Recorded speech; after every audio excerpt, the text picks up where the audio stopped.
हरियाणा में फिर बजेगा चुनाव का बिगुल। जी हां, हरियाणा सरकार ने निकाय चुनाव करवाने को मंजूरी दे दी है। राज्य चुनाव आयोग को चुनाव करवाने की मंजूरी दी गई है। 9 जनवरी को आयोग ने पत्र लिखकर मांगी थी मंजूरी। 3 नगर निगम और 1 नगर परिषद में चुनाव होगा।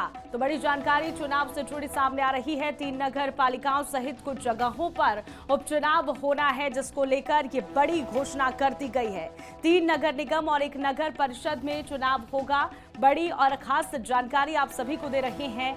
नगर निगम के चुनाव जल्द हो सकते हैं, जिसका बिगुल बजा है। आपको बता दें कि राज्य चुनाव आयोग को चुनाव करवाने की मंजूरी मिल गई है। बड़ी अपडेट सामने आ रही है। हरियाणा में फिर बजेगा चुनाव का बिगुल। 9 जनवरी को आयोग ने पत्र लिखकर मंजूरी इसकी मांगी थी, जिसको लेकर मंजूरी दे दी गई है। हरियाणा में फिर से चुनाव का बिगुल बजेगा। तो देखिए, खास जानकारी है। 3 नगर निगम और 1 नगर परिषद में चुनाव होने हैं। हरियाणा में फिर से बिगुल बजेगा, चुनावी बिगुल बजेगा।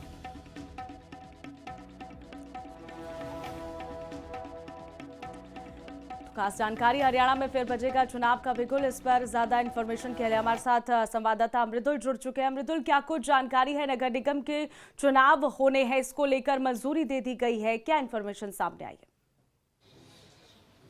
जी बिल्कुल, आपको बता दें कि निकाय चुनाव के लिए हरियाणा सरकार ने जो है वह मंजूरी दे दी है। हालांकि 9 जनवरी को राज्य चुनाव आयोग की तरफ से जो है मंजूरी के लिए जो है एक रिक्वेस्ट डाली गई थी कि निकाय चुनाव जो है उसके लिए उन्होंने रिक्वेस्ट डाली थी, जिसको अब हरियाणा सरकार ने मंजूरी दे दी है।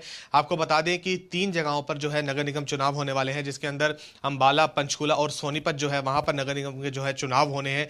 इसी को लेकर जो है मंजूरी दे दी गई है। इसके साथ ही आपको बता दें कि 7 जगहें और है। 7 शहरी निकायों में का जो कार्यकाल है वो भी पूरा हो चुका है और वहां के लिए भी जो है मंजूरी दे दी गई है। यदि बात की जाए, क्योंकि पिछले कई दिनों से लगातार जो है कांग्रेस से जब इस चीज को लेकर बात की गई तो कांग्रेस का कहना भी यही था कि वे अपने सिंबल पर जो है इस बार चुनाव लड़ने की जो है तैयारी कर रहे हैं। हालांकि उनका प्रशिक्षण शिविर भी जो है वो भी लगातार जारी। तो ये कहा जाता है इस बार बीजेपी और कांग्रेस दोनों ने अपनी तैयारियां जो है इसको लेकर अपनी शुरू पहले ही कर दी थी और जिस प्रकार से अब मंजूरी जो है सरकार द्वारा दे दी गई है तो बहुत ही जल्द इसकी तारीखों का भी ऐलान जो है वो कर दिया जाएगा। जिस प्रकार से आपको बता दें कि यदि बात की जाए इसी को लेकर जो जिला उपायुक्त हैं, करीब 12 जिला उपायुक्तों को जो है इसको लेकर एक लेटर जो है वो जारी किया गया है। उनको जो हिदायतें जारी की गई हैं, जिसके अंदर अंबाला, पंचकूला, सोनीपत, रेवाड़ी, रोहतक, हिसार, फतेहाबाद, झज्जर, कैथल, करनाल, महेंद्रगढ़ और यमुनानगर के जिला उपायुक्तों को जो है निर्देश जारी किए गए हैं कि वो वहां पर जो है प्रॉपर जो स्टाफ है वो उपलब्ध कराए, ताकि जो ये चुनाव है ये प्रॉपर तरीके से कराए जा सके। तो ये कहा जा सकता है अब हरियाणा के अंदर निकाय चुनाव का जो बिगुल है वो बज चुका है और बहुत ही जल्द उसकी तारीखों का भी ऐलान कर दिया जाएगा। फिर भी मृदुल, कयास क्या लगाए जा सकते हैं कि तारीखें कितनी ये फाइनल होगी या किस महीने में चुनाव करवाए जा सकते हैं? कोई कयास लगाया जाए अगर?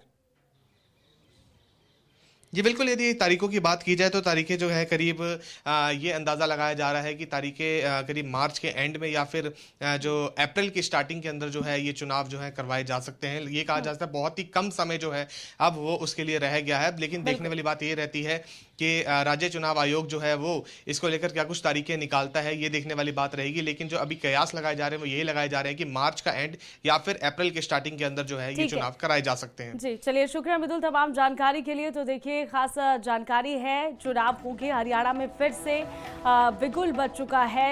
यहाँ पर मंजूरी मांगी गई थी 9 जनवरी को और आपको बता दें कि 3 नगर निगम और 1 नगर परिषद में ये चुनाव होना है। मार्च के अंत तक या फिर अप्रैल की शुरुआत में चुनाव हो सकता है, ये कयास लगाए जा रहे हैं।